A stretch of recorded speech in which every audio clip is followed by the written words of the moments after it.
네, 오늘 우리에게 주신 하나님의 말씀은 마태복음 21장 33절로 46절 말씀입니다. 네, 신약성경 36쪽에 있습니다. 마태복음 21장 33절로 46절 말씀, 네, 우리 교독으로 함께 읽겠습니다. 다른 한 비유를 들으라. 한 집 주인이 포도원을 만들어 산 울타리로 두르고 거기에 집자는 틀을 만들고 망대를 짓고 농부들에게 새로 주고 타국에 갔더니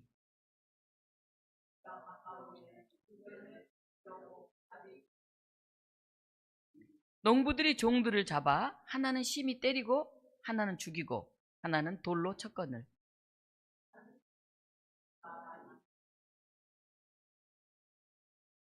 후에 자기 아들을 보내며 이르되 그들이 내 아들은 존대하리라 하였더니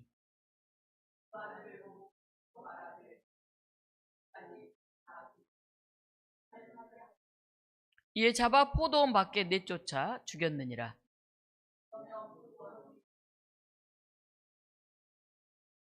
그들이 말하되 그 악한 자들을 진멸하고 포도원은 제때에 열매를 바칠 만한 다른 농부들에게 새로 줄지니라.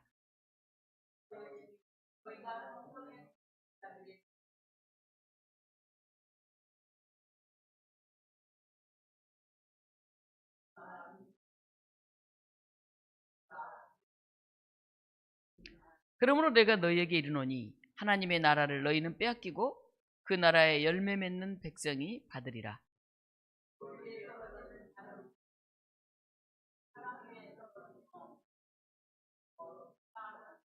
대제사장들과 바리새인들이 예수의 비유를 듣고 자기들을 가리켜 말씀하심인 줄 알고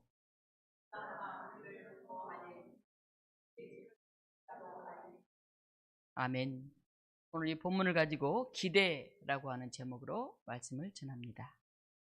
여러분은 어떤 기대를 하면서 살아가십니까? 기대하면 어떤 일이 원하는 대로 이루어지기를 바라면서 기다린다, 그런 뜻입니다.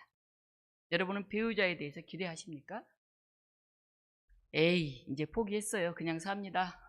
나이 든 사람들은 이렇게 말하는 사람들도 꽤 많습니다. 누가 배우자에 대해서 가장 많이 기대할까요?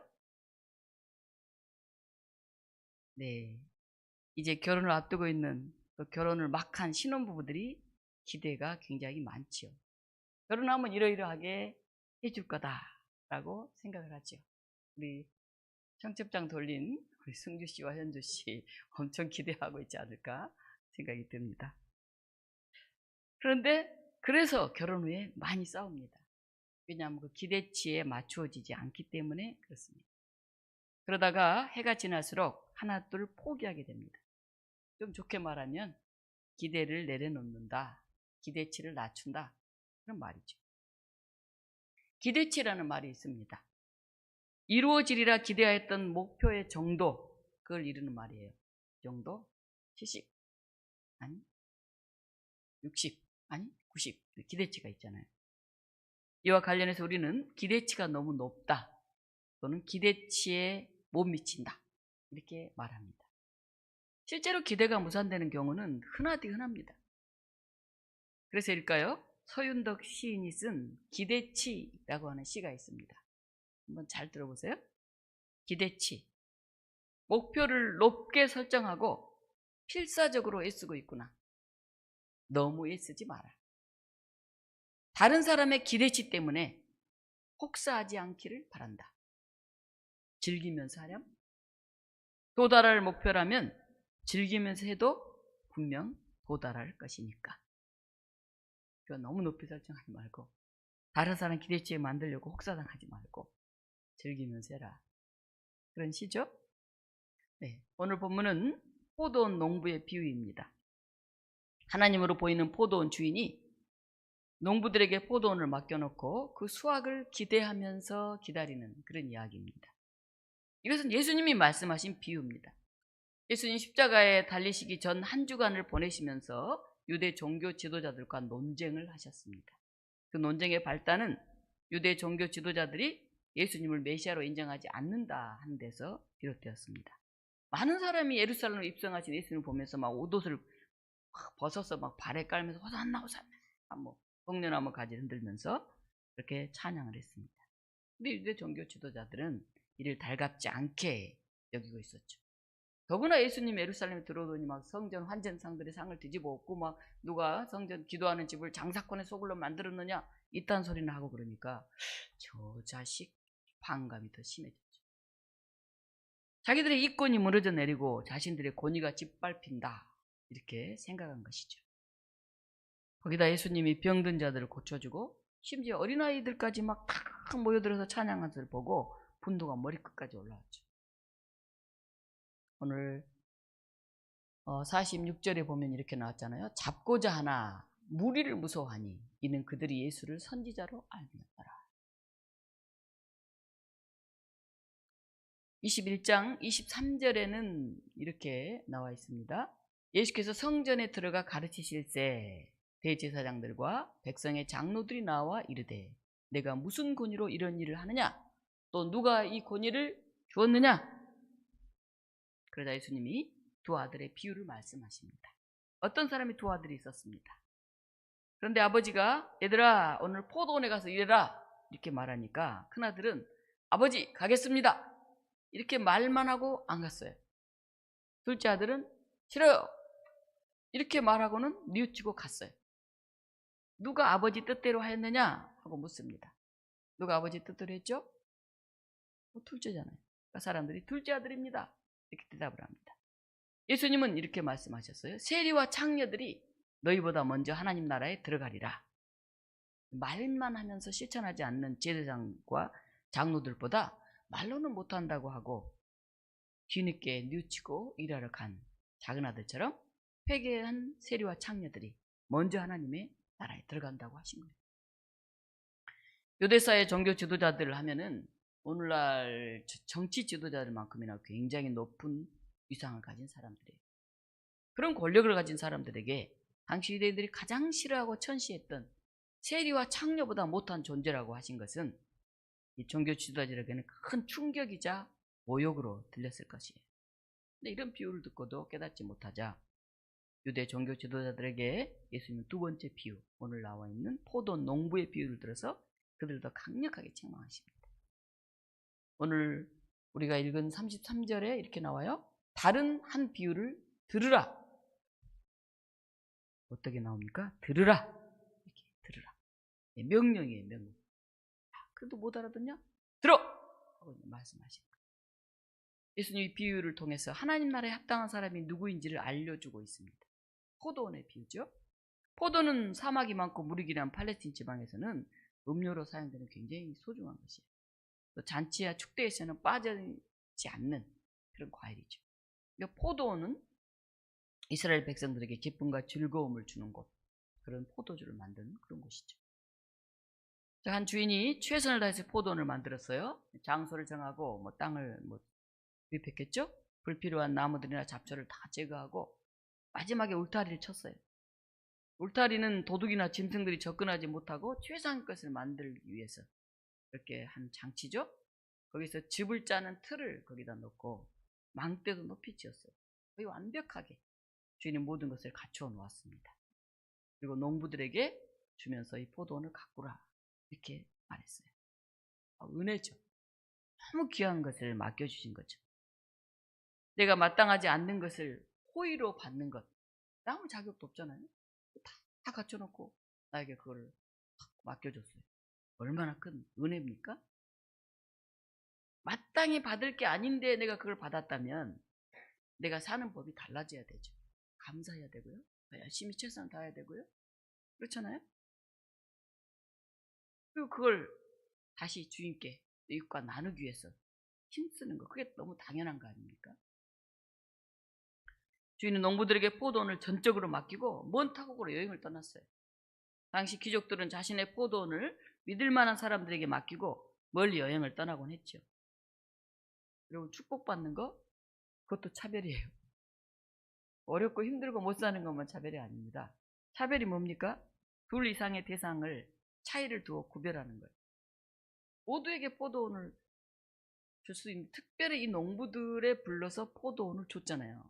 은혜고 축복이잖아요. 아버지가 그것을 준 목적이 있잖아요. 축복을 받은 사람은 그 열매를 거두어야 하고 나누어야 돼요.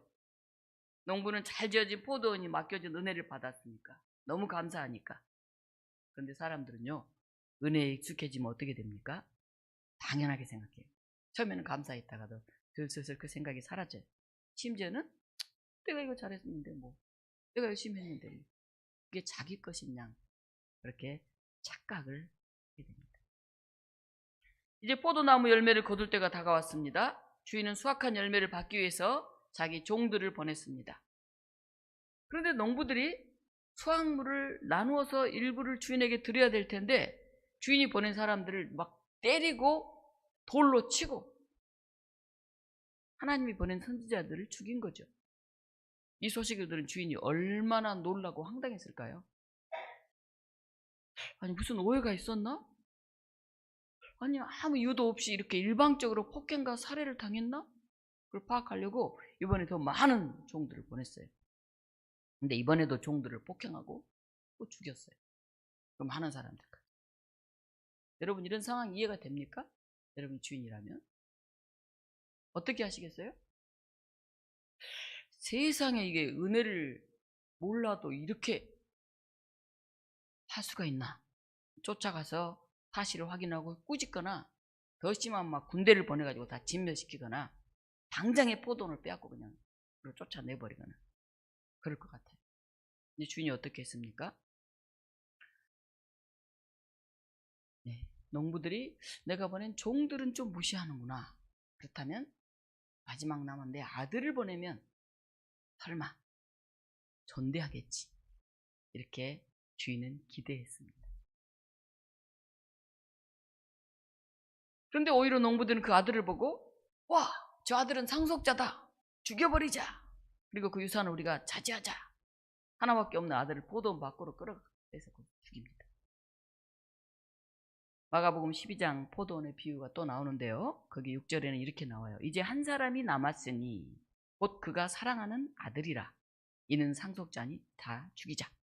한 사람 남았다. 외아들이라는 뜻이죠. 하나밖에 없는 아들을 주인은 한 번, 두 번 참고 보냈어요. 설마 내 아들까지는 기대하면서 말이죠. 농부들은 욕심을 부리다가 결국은 맡겨진 포도원까지 빼앗기게 되었어요. 바보들이죠. 그런데 세상에 이런 바보들이 너무 많아요. 은혜를 잊어버리고요. 눈앞의 이익을 탐하다가 진짜 중요한 것을 잃어버린 사람들이 너무 많아요. 이 농부들만 그럴 것 같습니까? 저나 여러분들도 그러고 있는지도 몰라요. 은혜인지도 몰라요. 집주인이 하나님이라면 포도는 하나님의 나라라고 할 수 있겠죠. 농부들은 하나님의 백성이고요. 종들은 선지자라고 할 수 있고 그 아들은 예수님 이렇게 유추해 볼 수 있을 것입니다. 유대인들은 하나님이 보낸 아들 메시아인 예수님을 죽이려고 해요. 하나님의 포기하지 않는 기대와 사랑까지도 저버렸어요. 그들은 사랑과 섬김의 종으로 오신 메시아를 이해하지 못해요.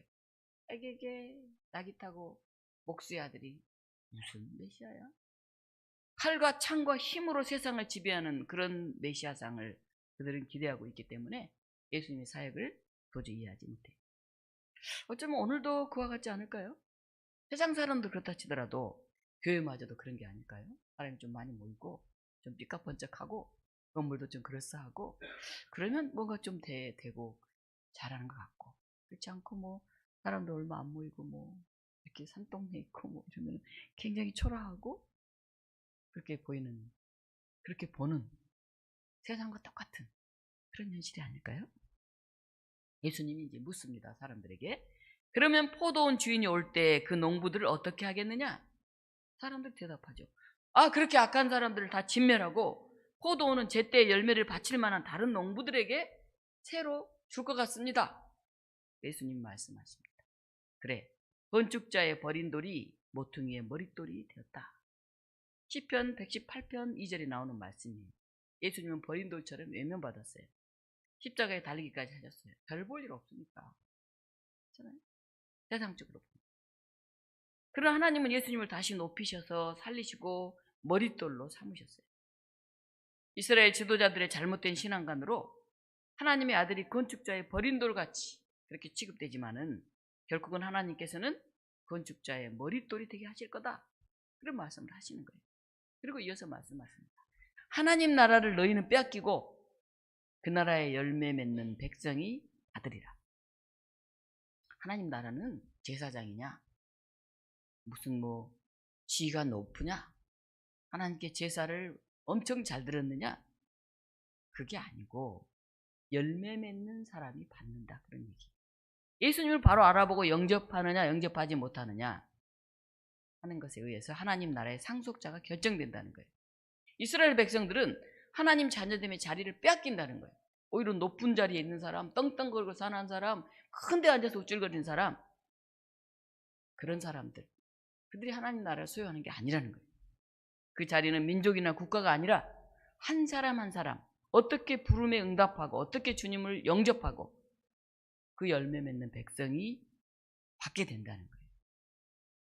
우리가 이 비유를 잘 보면 이 농부들은 포도원에서 소출인 열매를 제대로 내지 못했음을 알 수가 있어요.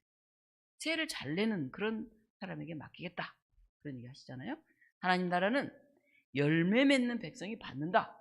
농부들이 열매를 맺지 못했다. 그런 얘기잖아요. 포도원 주인은 기대했어요. 포도원을 만들어 농부들에게 주면, 이렇게 잘 만들어주면, 온전히 맡겨주면 그들이 수확해서 그 열매의 일부를 주인에게 바칠 거다. 기대했어요. 이 기대 너무 당연한 기대 아닌가요? 근데 그 기대가 무너졌어요. 주인의 기대가 잘못된 것이었을까요? 아니죠. 주인의 아들까지 죽인 이 부분이 이 비유의 클라이막스예요. 아들을 보내기까지 주인의 태도는 자신이 고용한 악한 농부들에 대한 지극한 인내를 드러내고 있어요. 기대하고 또 보내고, 기대하고 더 많이 보내고, 기대하고 아들까지 보내고, 2번, 3번, 참으로 마지막까지 그들을 믿으면서 하나님은 그 기대를 저버리지 않으셔요. 반면에 농부들은 어떻습니까? 얼마나 악하게 행동하는지 드러나지 않습니까? 악한 농부들은 마땅히 주인에게 드려야 하는 소작료를 지불하지 않으려고 할 뿐만이 아니라 포도원의 소유권마저 빼앗으려고 작당을 합니다. 그들은 상속자인 아들만 죽이면 포도원을 자신들이 차지할 수 있다고 생각해요. 순진한 건지 어리석은 건지. 사람이 욕심에 사로잡히면요, 이성을 잃게 돼요. 배는 게 없어요. 아들을 죽인다고 그 포도원이 농부들 자신들의 것이 될까요? 사람이 일의 근원을 망각하고 자기 욕망을 막 이루려는 거기에 집중되면 어디까지 악해질 수 있는지를 오늘 이 비유는 보여주고 있습니다. 기대에 어긋나는 사람, 기대를 저버린 사람은 잘못하면 폭행과 불의까지 저지르게 돼요. 하나님은 우리들에게도 포도원을 맡기셨어요. 그리고 열매 맺을 때를 기다리고 계셔요. 어떻습니까, 여러분들은? 그 하나님의 기대에 부족함이 없는 사람들로 서 있습니까? 여러분, 포도원은 잘 가꾸어지고 있나요? 이제 가을인데 열매가 연거려 가고 있나요? 벌레만 무성하고 썩은 잎만 남아있는 건 아닌가요? 우리 농부들의 모습에서 또 다른 부분을 생각할 수 있습니다. 그들은 왜 열매를 거두어 소작료로 지불하고 그렇게 했으면 좋았을 텐데 종들을 죽이고 아들까지 죽였을까? 어쩌면 주인에게 바칠 포도원에 열매가 없었을 수도 있어요. 정작 농사일을 제대로 하지 않고 자신들에게 주어진 임무를 소홀히 하였기 때문에 결산할 때 주인에게 드릴 게 없으니까 그냥 적반하장으로 오히려 폭행하고 살인하고 일을 더 크게 만들었을지도 모릅니다. 41절을 같이 한번 읽어볼까요? 41절. 그들이 말하되 그 악한 자들을 진멸하고 포도원은 제때에 열매를 바칠 만한 다른 농부들에게 새로 줄지니라. 43절 또 읽습니다. 그러므로 내가 너희에게 이르노니 하나님의 나라를 너희는 빼앗기고 그 나라의 열매 맺는 백성이 받으리라. 이런 걸 보면 농부들이 제때 열매를 맺지 못했다고 우리가 짐작할 수 있습니다. 하나님이 주신 우리 각자의 삶의 영역이 바로 포도원이에요. 우리 삶의 자리에서 열매를 맺지 못하는 것은 하나님의 부르심에 합당한 사명, 소명받은 사람답게 살지 못했다 한 거죠. 농부들은 집주인의 부르심을 받아서 포도원을 가꿀 사명을 받았는데 그 일을 온전히 수행하지 못했어요. 어제 우리 서울로의 기후정의위원회에서 녹색교회 4군데 탐방을 했습니다. 그중에 우리 독립문교회도 있었는데 3군데 교회는 다 큰 교회예요. 건물도 잘 짓고 열심히 하는 교회. 우리 교회는 정말 작은 산동네 교회죠.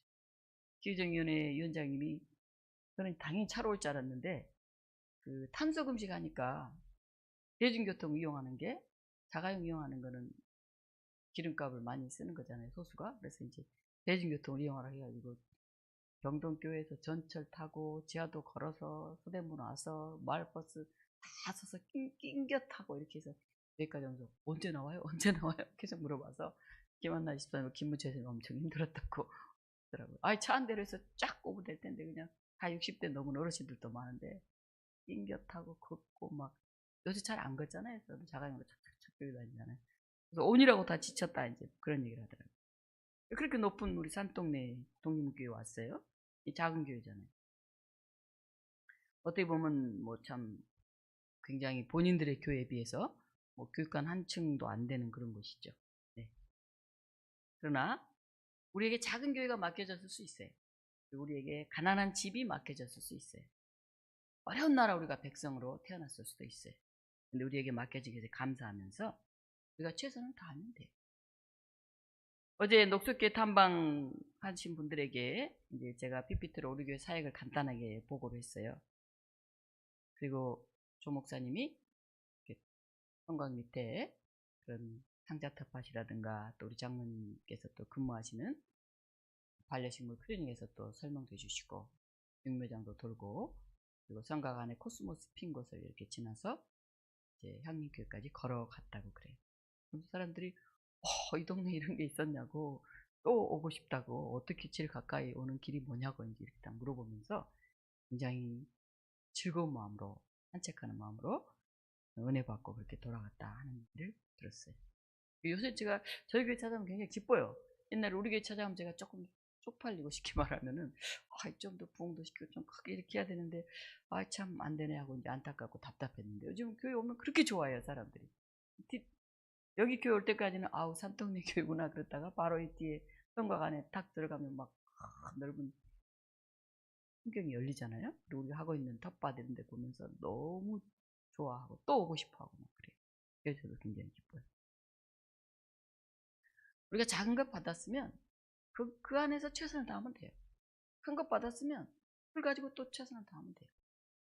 비교하고 주눅들 필요가 없어요. 우리가 받은 은혜에 합당하게 살 때, 주어진 은혜에, 주어진 기대에 부응하며 살 때, 그때 하나님 우리를 축복하십니다. 이제 10월 결산의 날이 다가오고 있습니다. 우리의 잘못, 우리의 게으름이나 우리의 실수나 우리의 무관심 때문에 이렇게 열매가 너무 내놓을 게 없다면, 참 부끄럽다면 그대로 고백하면 돼요. 하나님 죄송합니다. 올해 제가 게을렀어요. 올해 우리 가정이 뭐 운이 안 풀리는 것 같아요. 그래서 열매가 이렇게 작습니다. 참 부끄럽습니다. 용서해 주세요. 내년에 더 잘할게요. 그럼 돼요. 근데 주인이 한 번, 두 번, 아들까지 보냈는데 다시 또 기회를 주시고 기대하고 기다리시는데 농부들은 자신의 잘못을 깨닫고 진실하게 하나님 역사하지 않아요. 오히려 더 뭉개버리면서 어떻게 보면 몽리를 부리면서 자기가 하는 방식으로 그냥 밀고 나가려고 합니다. 인간의 욕망은 스스로 내려놓을 수 없을 만큼 크고 악합니다. 우리는 단지 포도원의 소작인 일 뿐이에요. 우리에게 이 독립문교회가 맡겨졌을 뿐이에요. 우리에게 또 큰 교회가 맡겨질 수도 있겠죠. 가정도 그래요. 작은 집 하나 주어질 수도 있고 아파트를 주어질 수도 있겠죠. 우리는 그걸 단지 맡아 관리하는 소작인 일 뿐이에요. 근데 우리가 끊임없이 주인의 자리에 서려고 합니다. 은혜를 잊어버립니다. 내가 잘나서 그렇게 된 것이 그냥 착각을 합니다. 교만하고 으쓱거리면서 무시합니다. 그래서 별 볼 일 없이 보이는 하나님의 아들이신 예수 그리스도를 십자가에 못 박고 있습니다. 우리는 하나님께서 우리에게 주신 은혜로운 선물들을 물질이나 시간이나 기회나 재능이나 직분이나 우리 주변 사람들에게 유익을 끼치는 선한 영향력으로 사용을 해야 됩니다. 그런데 우리 욕망을 실현시키는 도구로 그것을 만들어버리고 있지 않는지 우리는 돌아봐야 합니다. 우리가 그리스도인이라고 한다면 머리로 아는 것에 그치지 않고 예! 하고 행동하지 않는 그런 사람이 아니라 진심으로 하나님 앞에 두려워하면서 회개하면서 뒤늦게라도 순종을 해야 됩니다. 내 안에 욕망을 내려놓고 전인격적으로 하나님 앞에 서려고 2번, 3번 이렇게 해야 돼. 포도원을 잘 지어서 나에게 맡겨주신 그 은혜가 너무 감사하잖아요. 2번, 3번, 4번 여전히 기대를 내려놓지 않고 우리에게 기회를 주시고 기다리고 또 기다리는 하나님 너무 감사하잖아요. 누가복음 15장에 보면 일명 탕자의 비유가 나와요. 그는 사랑하는 아버지의 비유라고도 하죠. 둘째 아들이 아버지 생전에 자기 유산을 미리 달라고 요구해가지고 그 돈을 가지고 먼 나라에 가서 허랑방탕하게 다 써버렸어요. 그날에 흉년이 들어서 먹을 것까지 없으니까 돼지 치는 일을 하면서 돼지 먹는 쥐업 열매로 배를 채우는데 그것마저도 없어요. 그러니까 할 수 없이 아버지 집에 양식이 저렇게 많은데 차라리 거기서 일꾼으로라도 살아가자. 내가 무슨 뭘 먹으러 아들이라고 하겠네. 그리고 집으로 갑니다. 근데 아버지는 집 밖에 시간만 되면 나와서 이제나 저제나 아들이 올까 맨날 기다리다가 쫙 몰려오는 아들을 보고 팍 달려갔어요. 껴안고 데리고 와가지고 목을 안고 입을 맞추고 손가락질에 가락지를 끼우고 살찐 송아지를 잡고 잔치를. 사랑하는 독립문교 여러분, 아버지는 늘 여러분을 기다리십니다. 여러분 용돈을 잘 드리고 자주 찾아뵙고 효도를 잘해서 기다리는 게 아니에요. 여러분이 자리매김을 잘해서 부모의 자랑거리가 되고 든든한 자식이기 때문에 기다리시는 게 아니에요. 여러분이 실수해도 비록 부모에게 불효한다 하더라도 철없이 풀퉁거리고 진짜 별 볼 일 없는 그런 자식이라 할지라도 부모는 여러분을 포기하지 않으십니다. 여러분의 행동과 여러분의 됨됨이 때문이 아니라 부모이기 때문에 그렇습니다. 하나님 여전히 여러분을 기다리십니다. 그리고 정말 내세울 것 없는 사람들에게 말씀하십니다. 너는 내 아들이다. 너는 내 딸이다.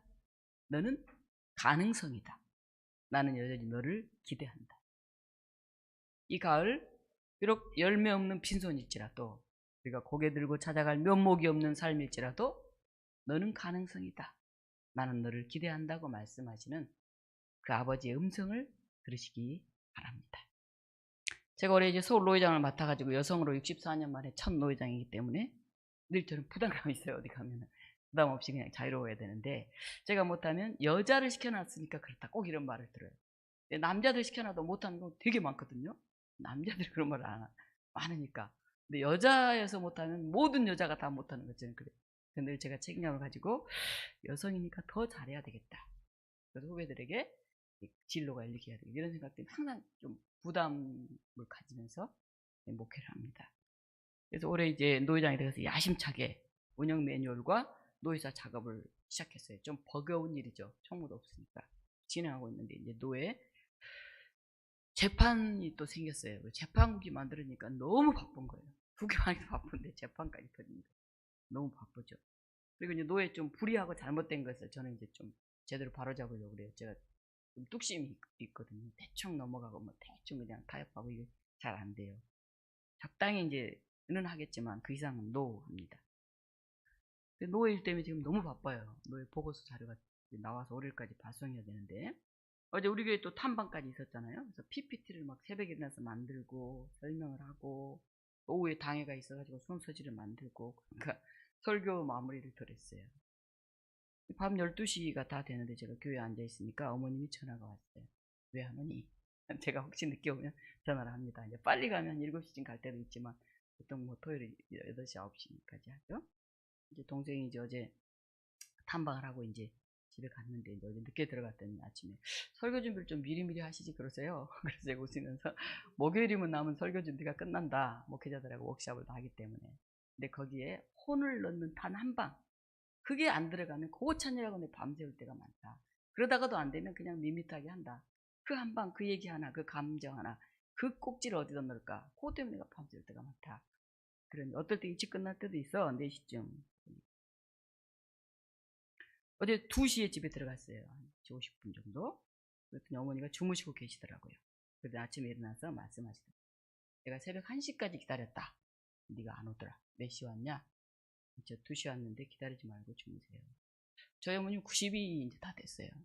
저는 60이 넘었죠? 근데 90 넘은 노인이 60 넘은 딸을 기다려요. 그게 하나님의 기다림입니다. 부모님의 사랑도 그런데 우리를 창조하신 하나님은 얼마나 더 많이 기대하면서 기다리시겠습니까? 마지막 사진 탕자의 귀향이라고 하는 두 작가의 사진이에요. 한번 띄워주실래요? 네. 왼쪽에 있는 것은 제임스 티소스의 작품입니다. 좀 더 소박하게 보이나요? 네, 쳐다보는 사람도 있고. 오른쪽에 있는 사진은 폼페오 바토니 작품입니다. 벌거벗은 아들, 왕 같은 아버지가 아니시죠? 어떤 게 더 마음에 드시나요? 여러분 어디에 있나요? 꿇어앉은 아들인가요? 저 옆에 구경하는 구경꾼들인가요? 벌거벗은 아들인가요? 하나님 지금도 자신의 존재를 곳곳에서 드러내고 계십니다. 우리의 산만하고 분주한 마음을 추스리고 우리가 조용히 귀 기울이면서 멀리 나와 까치발로 기다리시는 아버지를 만나는 그런 가을이 되었으면 좋겠습니다. 우리 독립문교회가 하나님의 품에서 쉼을 얻어서 우리 교회가 큰 나무의 그늘이 되고 흔들리지 않는 반석이 되는 그런 교회가 되었으면 좋겠습니다. 우리 시간 같이 기도하겠습니다. 까치발을 들고 정말 별 볼 일 없는 한 번, 두 번, 세 번, 네 번 기대에 어긋나 있는 우리를 기다리고 계시는 그 아버지, 그 부모님, 그 하나님, 그 은혜를 생각하면서 함께 기도하겠습니다. 하나님 감사합니다. 하나님 죄송합니다. 우리에게 맡겨주신 포도원을 내 것인 줄 알았습니다. 내가 잘나서 그런 줄 알았습니다. 원망했습니다. 불평했습니다. 열매 없는 것을 부끄러워하고 엎드리지 못했습니다. 하나님 우리를 용서해 주시옵소서. 함께 기도하겠습니다.